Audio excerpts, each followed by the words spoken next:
Hello दोस्तों, आपका स्वागत है free to live YouTube channel में। तो आज हम एएसएम प्रोग्रामिंग सीरीज के 12वें लेक्चर पे पहुंच चुके हैं। इससे पहले हमने स्क्वायर वेव जनरेट करना सीखा था। अगर आपने उन वीडियोस को नहीं देखा है तो आई बटन और डिस्क्रिप्शन में उसका लिंक है, आप वहां से जाकर के देख सकते हैं।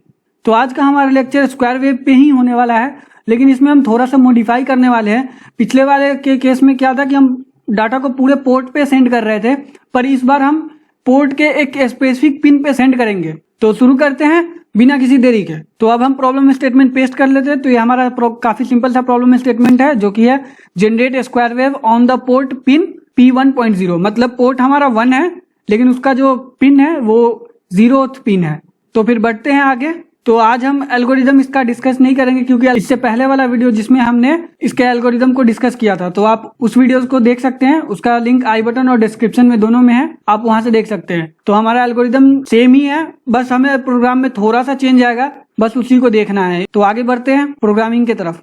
तो हमेशा की तरह हमारा प्रोग्राम ओरिजिन से स्टार्ट होगा। तो डिफाइन करते हैं ओरिजिन, org00h, ये हमारा ओरिजिन हो गया। तो एक लेबल ले लेते हैं रिपीट, क्योंकि ये वाला पार्ट हमारा बार बार रिपीट होने वाला है, तो इसको दे देते हैं नाम रिपीट, REPEAT रिपीट। अब इस रिपीट लेवल के अंदर हम वो कमांड देंगे जो रिपीट होने वाला है बार बार। तो जैसा हमने पिछले वाले प्रोग्राम में भी देखा था, तो पिछले वाले प्रोग्राम में हमारा इसके बाद मूव इंस्ट्रक्शन था। तो इस बार हमारा मूव नहीं होगा, क्योंकि हमें पोर्ट पे सेंड नहीं करना है, बस हमें उस पोर्ट के स्पेसिफिक पिन को इनेबल और डिसेबल करना है। तो इनेबल डिसेबल करने के लिए बस क्लियर कमांड या फिर सेट बिट कमांड देंगे। तो अभी इनिशियली अगर कोई डाटा है तो उसको क्लियर कर देते हैं। तो कमांड देते हैं CLR P1.0। तो ये पोर्ट 1.0 पे जो डाटा होगा उससे क्लियर कर देगा। और इसको हम ये भी बोल सकते हैं कि ये लो पल्स सेंड करेगा। फिर लो पल्स कुछ डिले तक चाहिए, तो उसके लिए फिर हम डिले कॉल करेंगे। तो एक कॉल डिले, यहाँ पे डिले हमारा एक लेबल है जो कि आगे डिफाइन करेंगे। फिर से अब हमारा यहाँ पे लो पल्स तो हो गया है, तो अब हाई पल्स करना है। तो हाई पल्स करने के लिए जैसे हमने बताया कि सेट बिट करेंगे, तो सेट बिट सेट बी, और यहाँ पे हम देंगे पोर्ट P1.0। तो ये पोर्ट 1.0 जो है उसके डाटा को सेट करेगा। तो इसको बोल सकते हैं कि ये हमारा हाई पल्स है, क्योंकि ये 1 है।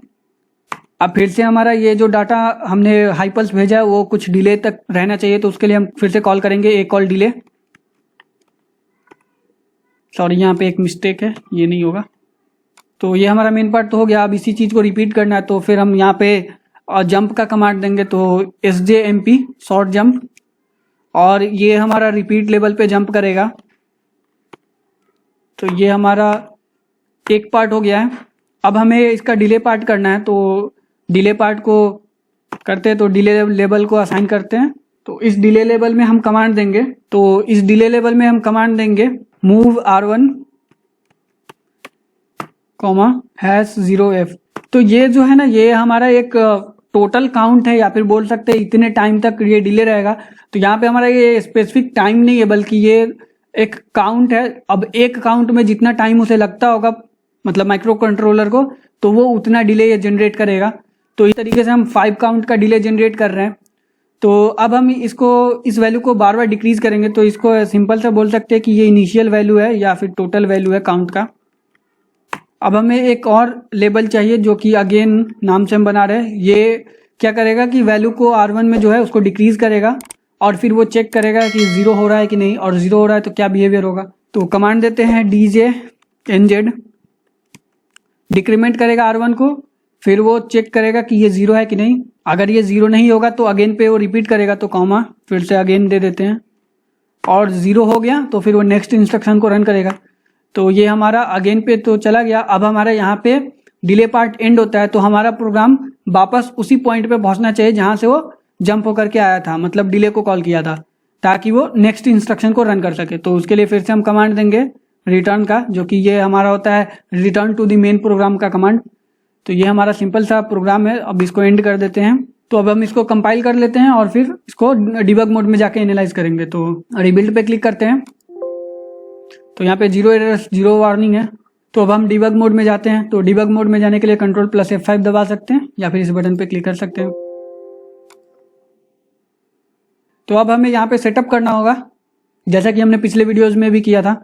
तो सेटअप करने के लिए हमें एक लॉजिक एनालाइजर विंडो चाहिए, तो यहाँ पे लॉजिक एनालाइजर ओपन कर लेते हैं और यहाँ से सेटअप में जा करके और एक इंसर्ट कर लेते हैं। तो यहाँ पे न्यू या इंसर्ट यहाँ पे ऑप्शन है, इस पर क्लिक करके यहाँ पे हम पोर्ट 1 देंगे। पोर्ट 1 का ही पिन 0 है तो उस पर ये डाटा सेंड होगा और इसको एंटर कर देते हैं। फिर हम इसको सेलेक्ट करके और इसका डिस्प्ले टाइप को चेंज करके इसको बिट कर देते हैं और इसे क्लोज कर देते हैं।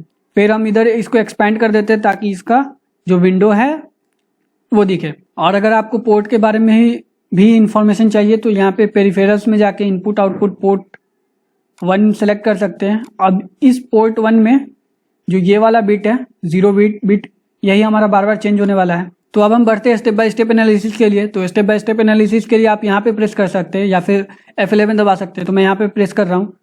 पहले इसको मैं स्टेप बाय स्टेप चलाऊंगा और उसके बाद फिर एक ही स्टेप में पूरे प्रोग्राम को रन करूंगा। तो ये रन करते हैं एक एक स्टेप करके। तो प्रेस करते हैं तो ये पहला स्टेप हो चुका है। पहला स्टेप में देख सकते हैं यहाँ पे 0 हो गया है। फिर नेक्स्ट स्टेप रन करते हैं, सॉरी 1 गो हो गया।